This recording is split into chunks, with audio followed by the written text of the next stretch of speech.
Hi, this is Denise with Paper Crafty, and today I'm going to get started on my Farmhouse Kit Journal design team project for Cara Creations.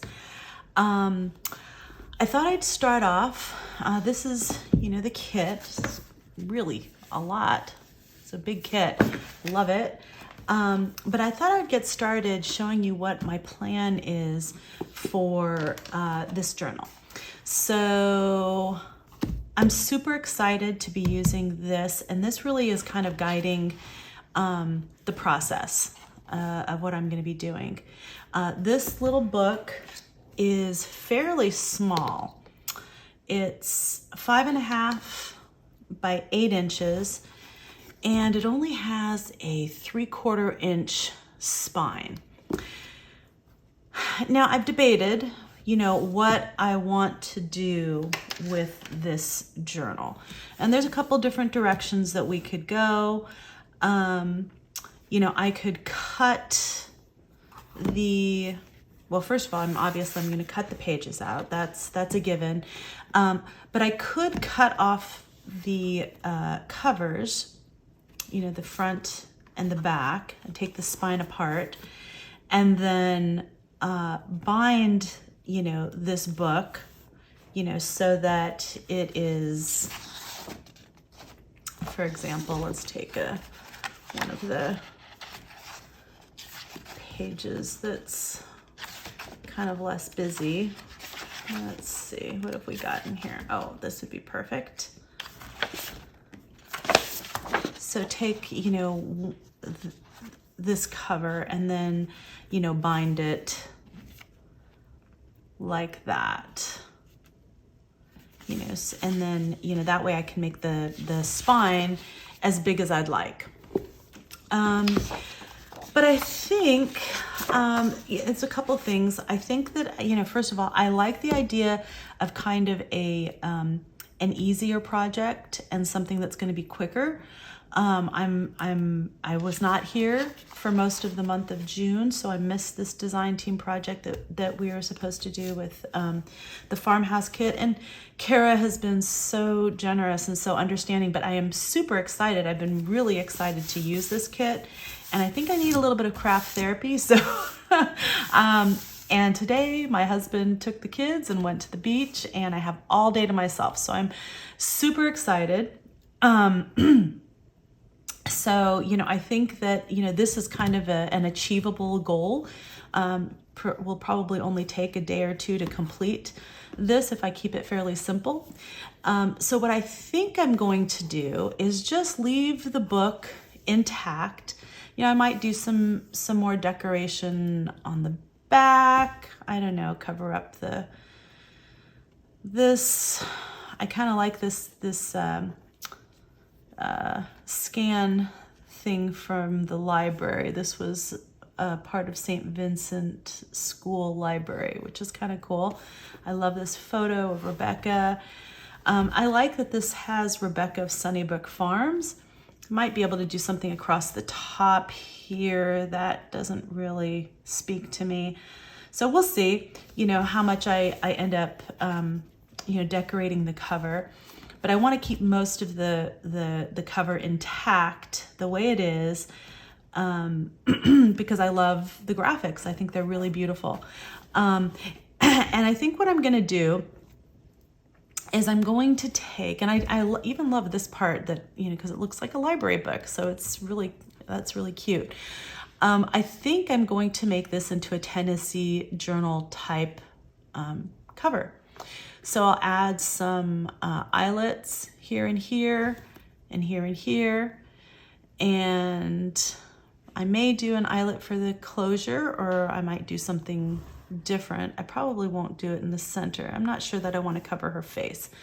So I might do a hitch post closure over here.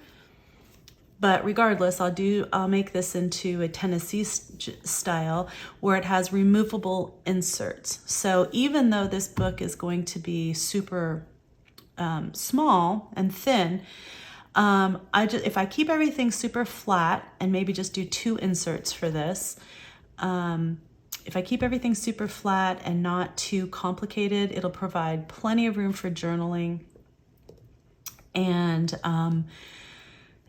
also, whoever, you know, ends up with this will be able to take the books out when they're done with them, the booklets out, and replace them with something else.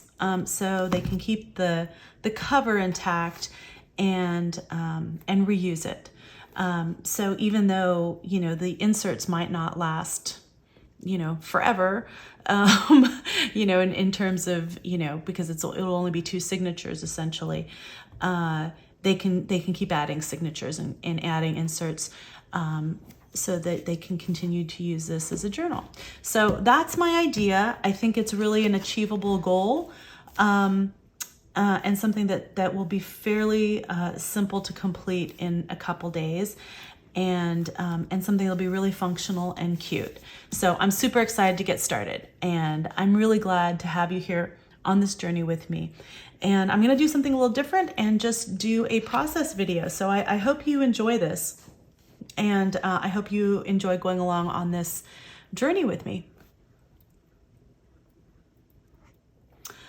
Okay, so I'm gonna start this process by going ahead and deconstructing this book. So I'm gonna be kind of careful. Let's see. All right, so it looks like it's kind of a sewn signature in there. So I'm just gonna kind of spread this as far out as I possibly can and just do, yeah, use my straight edge to kind of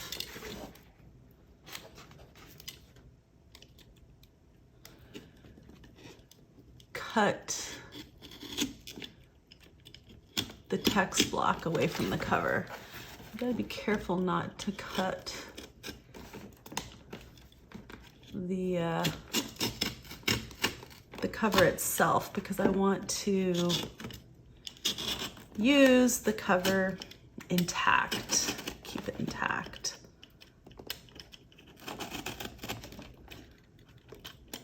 So I'm just kind of carefully, I find it easier to do this standing the book on end like this.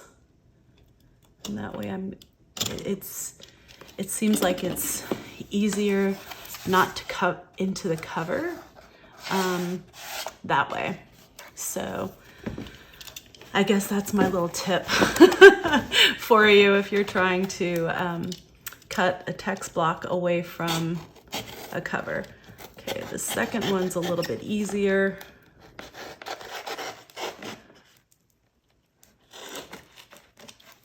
And again, if it looks like, you know, if your eyes are kind of getting, whoa, where is that?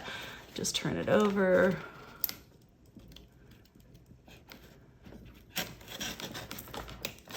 There we go. Woohoo! All right. So I've got the cover, and this will be my cover. So I'm super excited about that. And here's my text block, and I'm definitely going to be using these.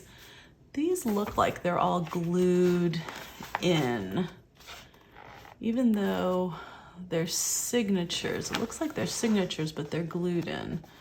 So that's kind of a bummer. Okay, so I've got the interior of this cover. And I'm gonna go ahead, Remy, it's my puppy. Well, he's not a puppy, he's kind of an old man now. He's an older dog, but he sure is drinking loudly. You sure drink loudly, Remy. Okay, so I'm just gonna even this out a little bit. This has a little bit of glue and stuff on the edge, so I'm just gonna cut this off somewhat. And this will be all be covered up, but I just don't want it to be lumpy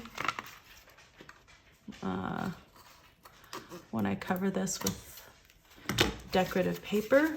So I'm just kind of you know, evening that out, kind of making it a little flatter. I'm gonna do the same to this side.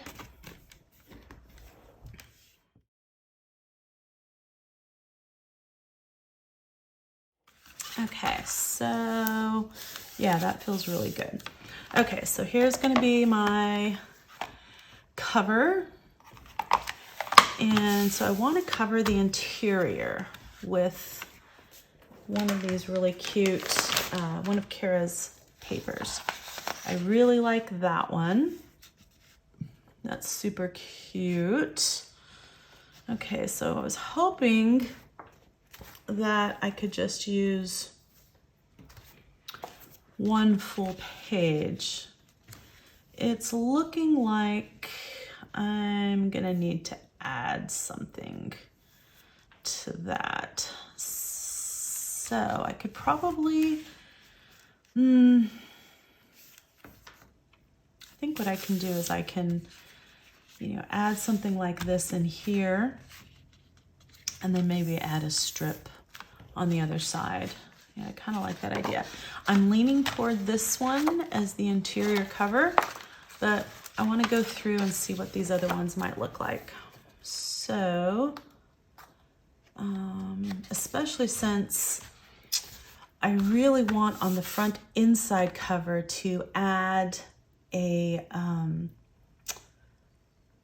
I want to add a library card in the interior here on this front page. So if I put this one as the front cover, it would cover up these cute little animals. So that would kind of defeat the purpose. So maybe I'll save that for an interior page. I like this. This is super cute. This is an idea. Okay. This one's a little more floral than I want to go for. I want more of a barn theme.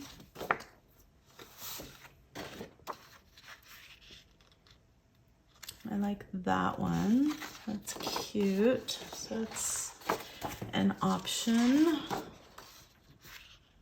I really like that, but again, this is going to be covered up. So not so much. We'll save that one.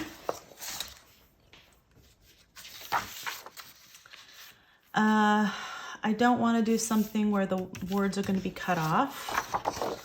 So that's a no. Same with this one.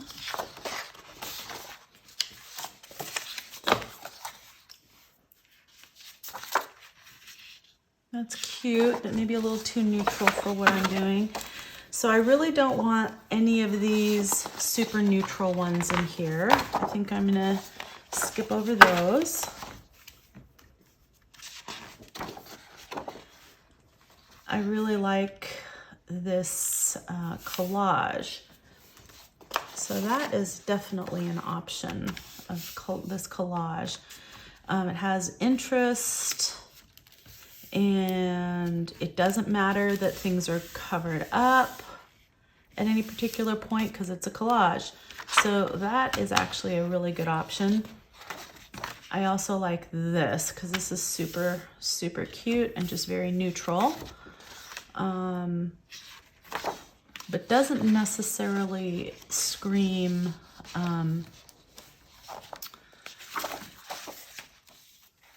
farm to me right off the bat when I open it. So the rest of these here are all tags and journaling cards. So let's see. I think I want to put this gingham library card in the front cover, either that or this one right here. It's super cute. You know, I also have, oh no, that's an envelope. Okay, so yeah, I think, all right, I think I'm leaning toward the, oh, surprise, surprise, the collage. I love Cara's collages. They're just phenomenal. Okay, I think this is a little bit too neutral. I like the boldness of the gingham a little bit better for this purpose. So I think that's what I'm going to be going with. I think I'm going to go with the collage. And yeah, I'm going to go with the collage, and then we'll do a strip of something else right there. Okay, so I know I want this portion to be the upper right hand or left hand corner, because down here it's going to be covered with the library card right there. So I've got to cut off this edge and this edge. This edge doesn't matter quite so much because I'm going to cover that up too. And then this part down here is going to get cut off. So I'm going to go ahead and start cutting off that top corner.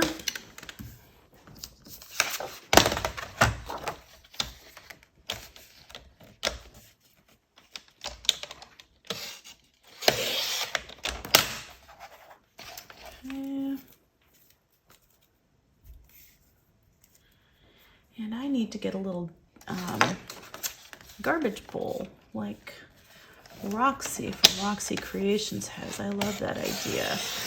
So let me see. I think I'm going to go search my house right now for a little garbage bowl that I can use. So I just cut off that top and the side. So I will be right back. Okay, so sorry about the dogs barking. I am dog sitting for a friend, and we also have a dog that's kind of middle-aged. He's about 8 years old, and today is July 3rd, and they're putting up signs to block off, put no parking in our street today because we are on the parade route for 4th of July. Actually, we're not actually on the parade route. This is where floats and the kids, you know, the scouts and different people queue up on our street to go down the parade route. And we're really excited to have the parade this year because I think we're the only parade that's going to be happening in all of San Diego County. So super duper excited that our community is going to be having a 4th of July parade. It's been a tradition that we've been doing for years, and certainly since my kids were little. So I'm really looking forward to it. And I contributed some money this year to make sure that it could happen because we all had to step up a little bit. So anyway, so this is, again, I just trimmed the 2 edges on here. I probably should go ahead and figure out how tall I want this so I know how much to trim this page, because actually I'm not going to be able to trim it afterwards. So let's see. If I just follow what's here, that would be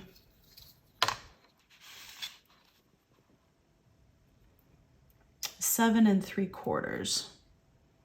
Okay, so I'm gonna cut that at 7 3/4. Does that look good? Yeah. Oh, I like that. Okay, super, super cute. Okay. Before I do that, I just wanted to show you guys, I found in my stash or my cupboards, this kind of like little tray that I've got. So I needed a place to put some of my, my scraps. Oh, there goes the dogs again.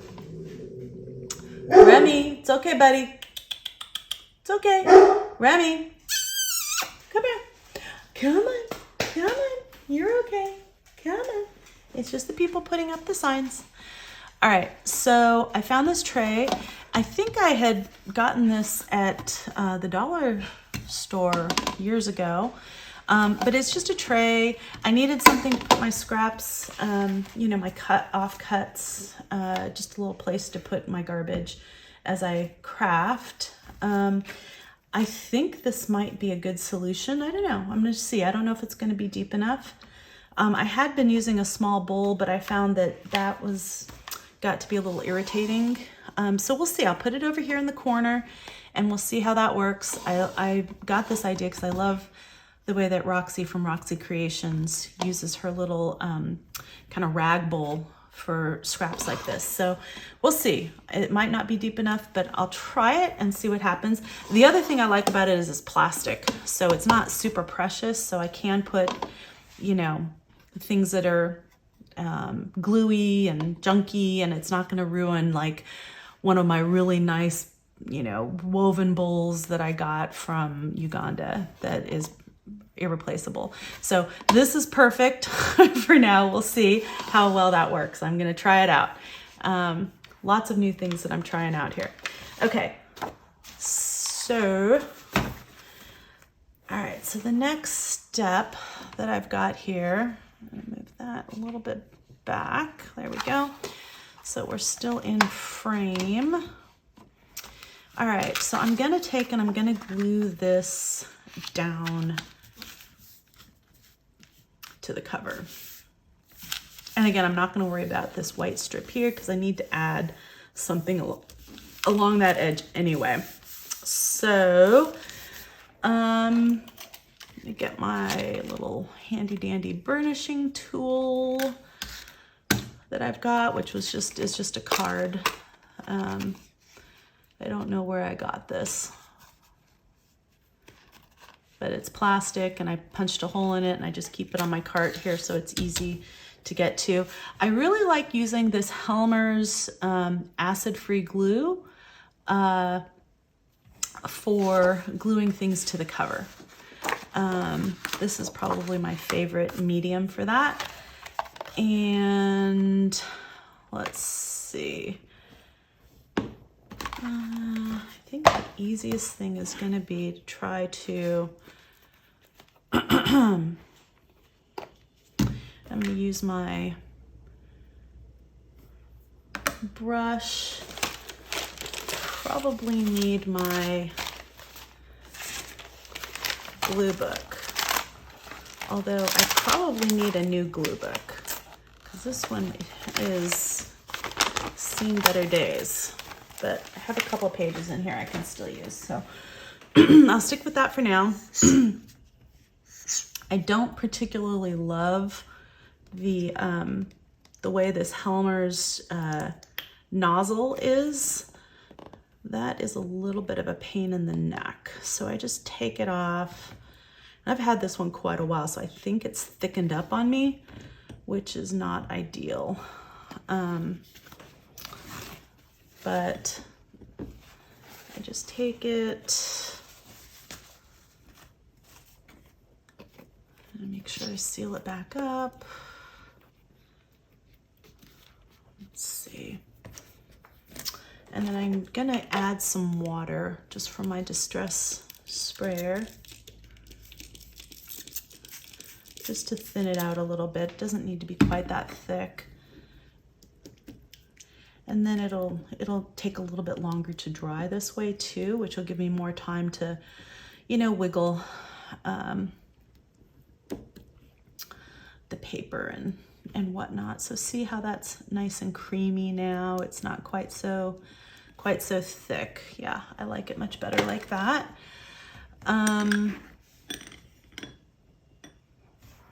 Okay, I'm gonna get my glue book. And I'm gonna get my piece of paper. And I'm just gonna start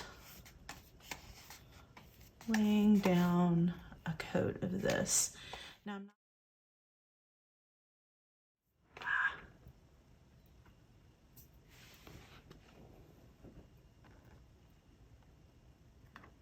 there we go. Just gonna lay that down like that. try to get it as even as possible. I'm gonna burnish it. And at this point, I'm not worried that, you can see it got a little bit of a distress on the edge there. But that's okay. This is a, you know, kind of an older book.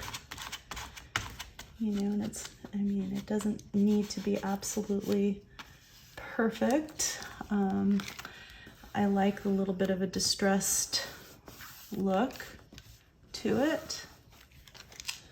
Burnish this down. And I'm just using the flat edge of this to burnish the whole thing down. I do want to make sure that this gets into the little creases and whatnot.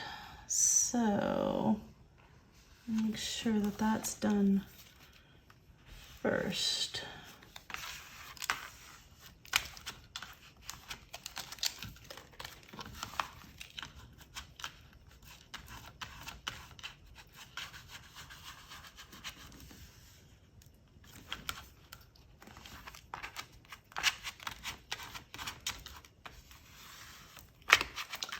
I'm trying to do this firmly without tearing the paper.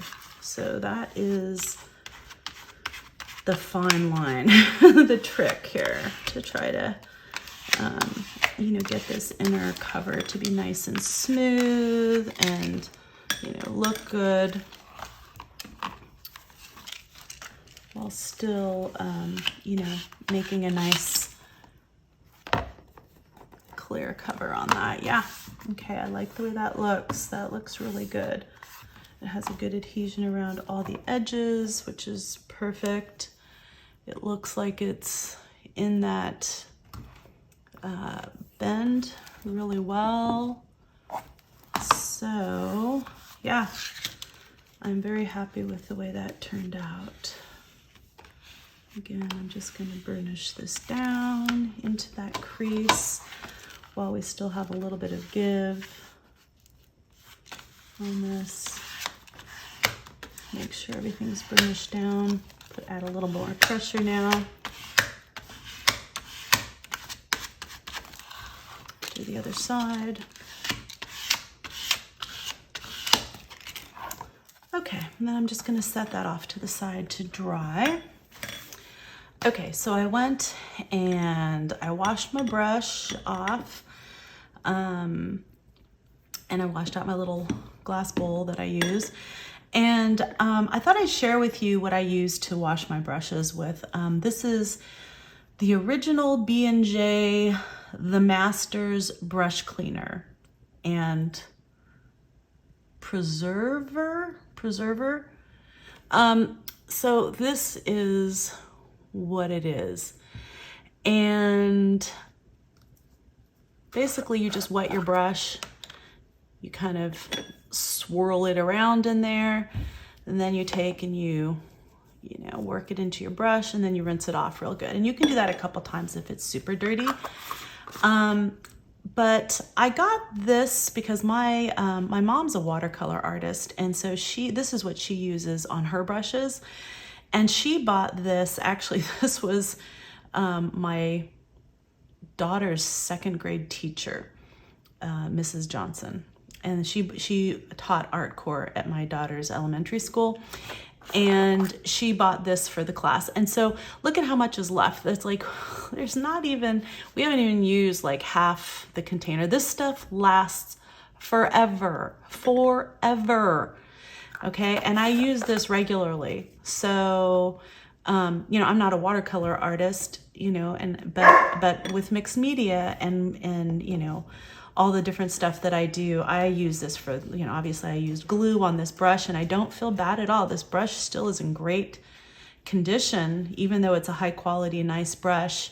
If you take good care of them and you rinse it out, you know, right away, don't let things dry out, they still, you know, work really, really well. So, anyway, just a little tip. This is really some great stuff. And I think she got this at Dick Blick. And I think you can get it online. If I can find it on Amazon, I'll put a link for it below. If not, I'll just put a description of what it is. So I better write myself a note about that. Okay, so I think I'm going to end the video here. I just wanted to thank you for joining me today. And if you like this video, please give it a thumbs up, leave me a comment. And if you'd like to see more videos like this in the future, please subscribe to my channel. Again, this is Denise with Paper Crafty, and craft on.